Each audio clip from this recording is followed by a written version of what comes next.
Welcome to another episode of Live from the Wish House with me, Chris Spinner. If you are a regular, welcome back. And if it's your first time, I'm so happy you're here. My path profoundly changed when my son was diagnosed with autism. I was 40 years old, my marriage collapsed, and my life resembled a roller coaster.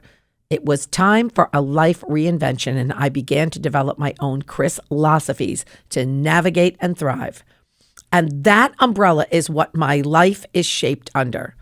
So now I'm here to share what I learned and what I continue to experience with the intention that together we can create lives we love to live. So please subscribe, like, share, and most importantly, comment below because I'd love to hear your thoughts, feelings, and stories. So today I settled upon a topic that came to light in present time after I settled on that topic, which is probably making you think, what is she talking about? But I'm going to tell you. I'm going to tell you what I'm talking about. I'm talking about something called collective effervescence. Doesn't that phrase sound amazing? I've been using it for a week now. And every time I use it, my friends say, oh, that's so clever. But I didn't think it up. It was actually coined by a psychologist in France in the year 1912. And it describes exactly what I had wanted to talk about prior to the thing happening that made me find out about this phrase, collective effervescence.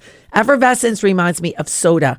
I think there was a soda commercial or a soda brand. I think it was Fresca back in the day that used the word effervescence, or maybe it was 7-Up. It was something with light, airy, lemony bubbles, and that's what this made me feel like when I heard the term.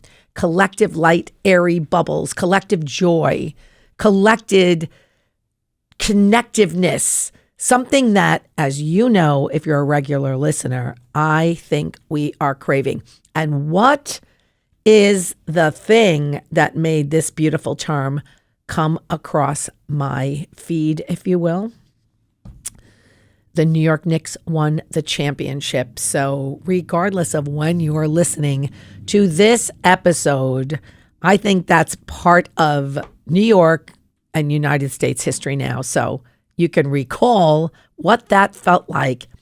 Even if you're not a fan of the Knicks, there's something incredible about watching an entire city, an entire arena, an entire state jump for joy.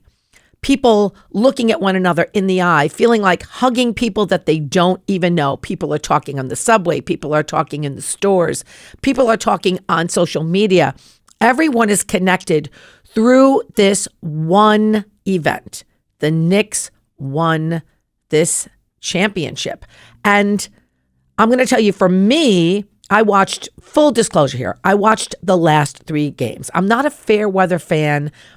I've never been a sports girly. I didn't play sports, so that's probably where that not being a sports girly comes from. But I loved sports as a young child. I loved sports in my teens. I loved sports in college, but it was connected to people. So I was born and raised in kind of a Red Sox country where lots of my family straddled into the Yankee area. So I'm going to say in my late teens, I was a Yankee fan, even though I probably couldn't have named a Yankee. I liked watching the games with my uncle. My uncle's on TV. When I went to college, I had friends that were diehard Yankee fans and split with Mets. So I went to a lot of games for all sides and loved it. I also, at that point, I'm in the Bucky Dent, Lou Piniella era. So those guys were cute. I was interested in their posters on my wall. Way more. I could tell you right now, off the top of my head, for $1 million, I could not tell you what position either of those 2 guys played, but I can still see their posters on my wall. So that's me. That's my sports connection. Football, as I've said before, don't even try to explain it to me. Don't even try to explain. You know, when my son was in the marching band, I think I told this story before, but when my son was in the marching band, as you know, my son has autism.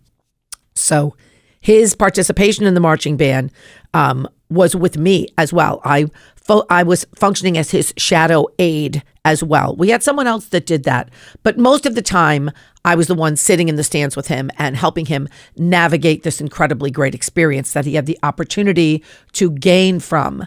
But we would be in the stands and our high school was playing, and I would be uproariously cheering for the team when they would get a score or a point or whatever it is that you call it. And the kids would lean into me and say, Miss Spinner, that's the other team. Don't stop cheering. Well, I didn't. Everybody looked like they were cheering, so I was on board. So this is just an I digress to tell you how much I know about sports. I'm cheering for the other team. The only thing I ever really knew about the Knicks is Spike Lee. But I've certainly watched games at friends' homes and was all on board for this when my friends were calling me and say, you have to watch. It's the Knicks, it's New York. You got to be a part of it. And I did. And much to the chagrin of my good friend Jacob, I did go out and buy a Stevie Nicks t-shirt just because I had to do it. Anything trendy. See, that's me. I may not watch a lot of sports, but I watch a lot of people. And I'm all about the trend and all about what I'm seeing. If you've been listening to me for a while, I am a social, emotional gal. Everything for me sits in that. Everything that I experienced, the way I taught, what I brought into the classroom, the way I view world politics, the way I view everything is through the social, emotional lens. Are we kind? How does it make us feel? Are we inclusive? There's always an open-minded piece to it. This is what I strive for every single day. So I may not watch sports, but I watch people. And when I first saw what happened in the last couple of games, and of course when they won, I noticed that collective effervescence, but I didn't know it had a term. In fact, I thought that what I was grasping onto or what I was seeing was something original. Like I thought I was the only one that was noticing this incredible unification of human beings. Everybody was so connected. They forgot everything else that was different about them. There was no political insertions in conversations. There was no, as we used to say as kids, no differences of race, creed, or color. It was all about the collective joy. And in the moments that I was seeing that, I was thinking to myself, how beautiful is this? Why can't we harness this? Why can't we all take a step back and think, look what I'm actually experiencing in present time. Don't I want that feeling every day? And what can we do to create that? But my own hubris, my own idea that I thought this up on of my own volition was soon dashed as I'm scrolling through my social media apps, and person after person after person is saying the exact same thing, which made me feel good because I felt, I'm onto something that the collective is onto as well. And then I happened upon a TikTok where a gal said, this has a specific term. It's a psychological term called collective effervescence. And she went on to explain the deeper roots of that term, which I'm not going to get into, and which I don't need to, because just those two words, I think, give us what we need to move forward with this. And I'm going to tell you why I think there was this was collective effervescence times 10. And I think that the win was the trigger. You know, we pushed the win button and we got this. But it went on longer than just being happy about somebody getting a basket. It went on longer than somebody just being prideful of the city they live in, or wearing the colors, or feeling part of the greater collective. I think it went on longer and it went on stronger because we are craving connection. We're craving connection. We're craving joy. We're craving turning to our friends and feeling connected with them about something that's simply wonderful, simply a shared experience. You know, I did an episode in my early episodes. You can find it off the top of my head. I'm not sure of the title, but it was about this exact thing, these shared experiences that when I was young, we had TV as our shared experience. My mom used to talk all of the time about the radio as the shared experience. There were radio shows. People would sit around and listen. She always talked about a radio show called The Shadow. The Shadow Knows. That was the little tagline from The Shadow. And everybody would rush to sit around and listen to the latest episode of The Shadow, which I think had something to do with a mystery story. When I was a kid, it was right in the height of 60s and 70s TV, even the 80s, Who Shot JR in Dallas and, Rhoda's Wedding, Rhoda, the spinoff of the Mary Tyler Moore Show. There were so many collective experiences that happened on TV that to this day, my generation is nostalgic about. We can sit and talk for hours how we felt about Rhoda Morgenstern, a character, getting married after all of the episodes that we had watched her bemoan through, not having found her soulmate. And then she got her spinoff show, and then she married Joe. And I haven't thought about her husband's name in decades, but see how it pops right out? And then the next day we talked all about it. All about it. We talked all about it for weeks to come. Look, we're still talking all about it in the year 2026 because they were shared experiences, something that we could collectively all watch and see and have happen at the same time. And it gave you that uplift. When I was much younger, we would have the specialty TV shows come on only once a year. Only once a year could you watch The Wizard of Oz. Only once a year could you watch the Charlie Brown Great Pumpkin. You waited for these things to come. How the Grinch Stole Christmas. They would advertise it for weeks, and then you got one shot at it. You had to sit down all at the same time and watch it. The buzz in my elementary school when we knew that The Wizard of Oz was on that night was unmistakable. It was unbelievable. And then you talked about it and waited for it. And there's something great about having that collective experience in that one moment that unites everyone. Even if you don't know somebody that lives in Montana, you all watched The Wizard of Oz at the same time. Maybe a little different time, Pacific time and Mountain time, but you all watched it at the same time. Somebody living across the country remembers Rhoda's Wedding as clear as I did. There's something great about experiencing something in its season, at its moment, not over and over again, and not in your own time. Just a few weeks ago, I was talking about the moon exploration that we just experienced. And I was saying, so I won't belabor the point, that in 1969, I watched the moon landing, of course, on TV. I always tell the story that I went outside with my brother and we looked up at the moon. I was 11 years old and I told him, I specifically remember telling him that I could see Neil Armstrong.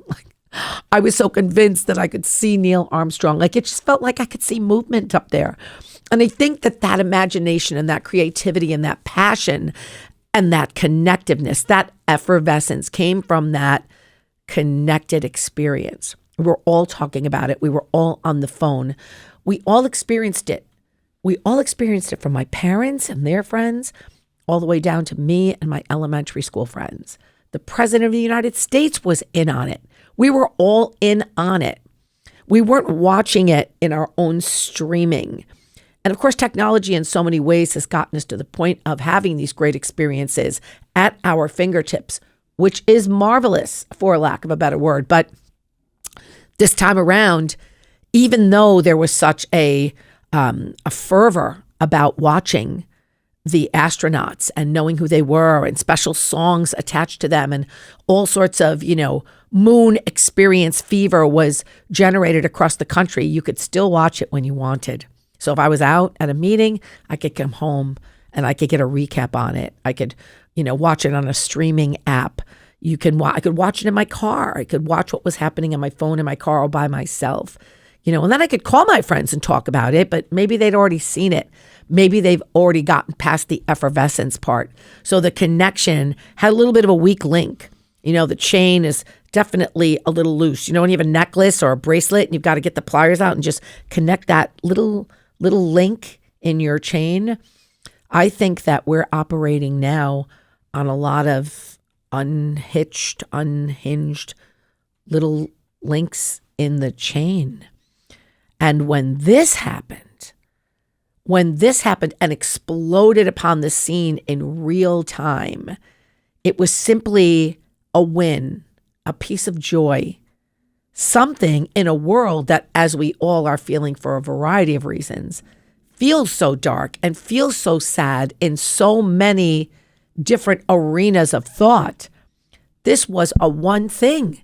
This was something we got to experience all together. And I am so concerned that we've lost this. I mean, this gave me a little hope, I will say. Watching this go on for a week or two, knowing that it's probably going to go on just a little more, we don't have long attention spans anymore as human beings. And if there's any blame to be had, I do think we're too attached to tech and to social media. I laugh every time I say it. A person who expresses her opinions and who is trying to gather with social media, with technology, I'm kind of always talking about the other end of it that's not so great, but I think I'm talking about that because I'm seeing that not so great part rear its ugly head, as they say, more often than I'm feeling really good about what it is I'm seeing. So what it is I'm feeling is a bit of a disconnect to my fellow man, my fellow citizen, my fellow person. And I feel like if we don't catch this, we might be doomed to lose it. And I'm not a negative speaker. I'm not a person that thinks in a negative fashion. But I wonder, what is it? We know that we are not happy with the loss of that. And we know that we are completely thrilled when we get a piece of it back. Because I was watching my friends who have been arguing about politics and arguing about school board votes and arguing about phones in school for their children and arguing about everything that matters to them in their life. I watched those people just completely connect, just completely see the humanness of the other person, all because a basketball team won a game. Because if you strip that down to its barest little moment, it's a basketball team that won a series of games. They won, and now they're the champion, and yay, and isn't that great? And how long will that fervor last? And then we're on to next year when more basketball players are going to find their way onto the court. So was it really all about the basketball? I don't think so. I think the frosting on that cake, if there was a cake that has humanity and kindness and connectiveness and respect and the human condition on the bottom, that beautiful fluffy layer was Knicks and orange and blue and people jumping on street lamps and poles and people screaming in the street. That's the frosting. The ball going into the hoop. Is that what you call it? The ball going into the hoop. That's in the frosting. That's the tip of the iceberg. It triggered for us what was underneath and what still remains in us underneath and what we are still craving as human beings. So what do we do? What do we do to get that back? Is there an answer? Is that a question that I'm throwing out to you? Perhaps. I think I am kind of throwing the ball in your court, but it wouldn't be me if I didn't give you some ideas.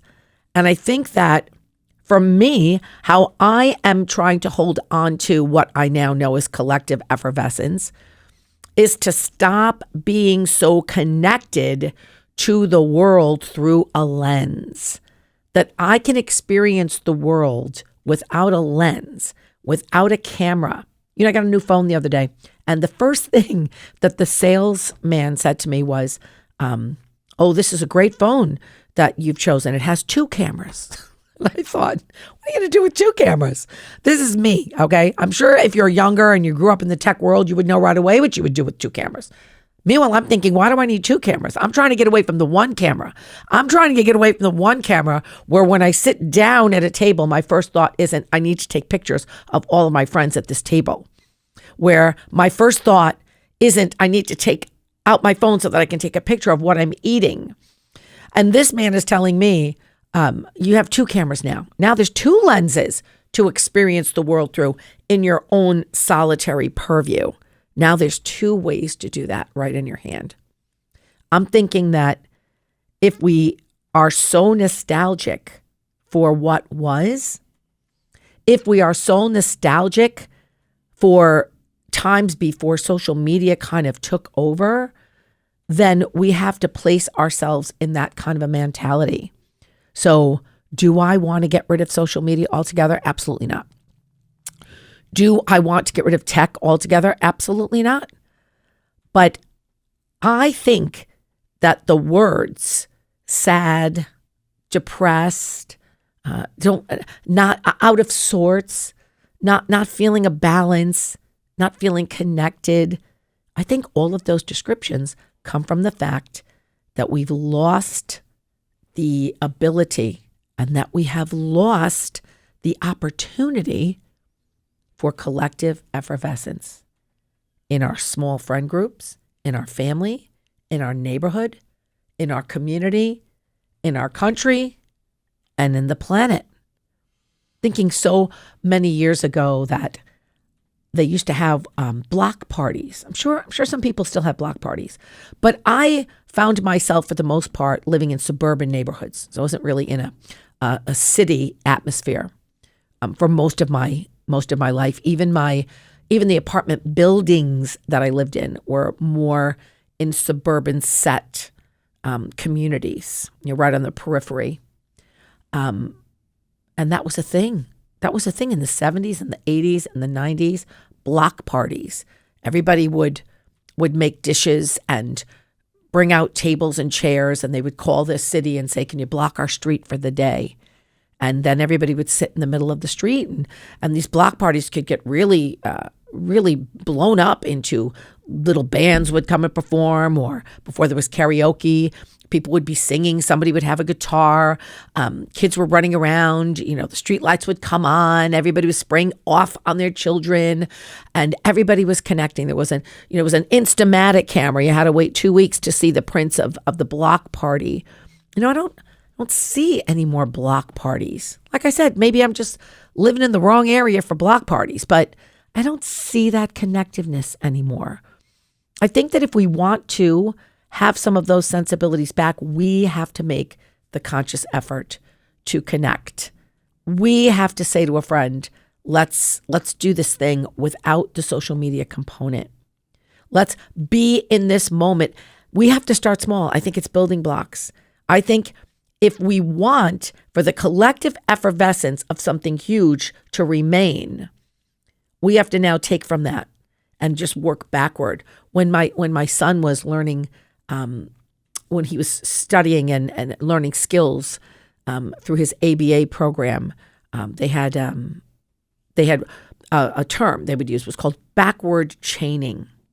They would take the skill he couldn't do, and then they would break it into small parts and move backward to the very, very first step of that. So, for instance, if he couldn't write his name, they would go all the way back to the first task he might be able to accomplish. Maybe that was simply holding the pencil and teaching him how to actually hold the pencil. And then they would build forward again. We have to learn how to backward chain in our lives and in our society. We have to look and say, this is what we want.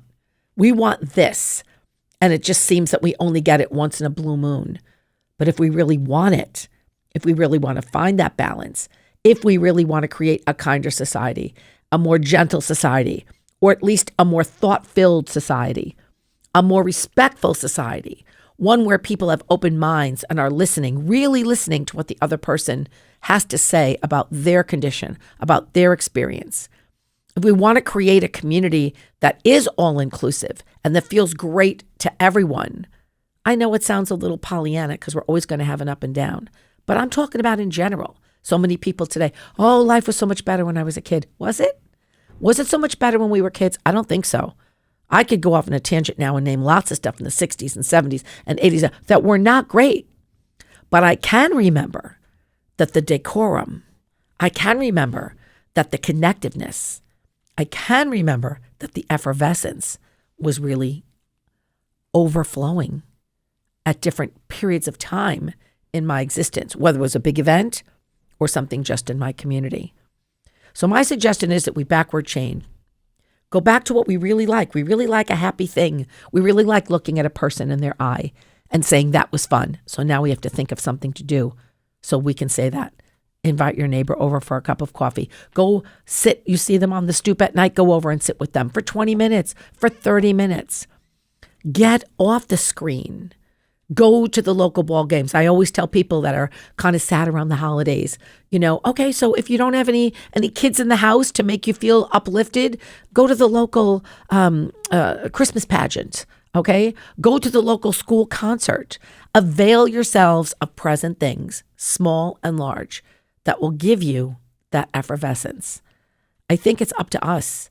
If we want this on a consistent basis, if we want to hold on to the joy that this wonderful basketball game gave us, then I think we have to think about that in our own lives and rebuild it.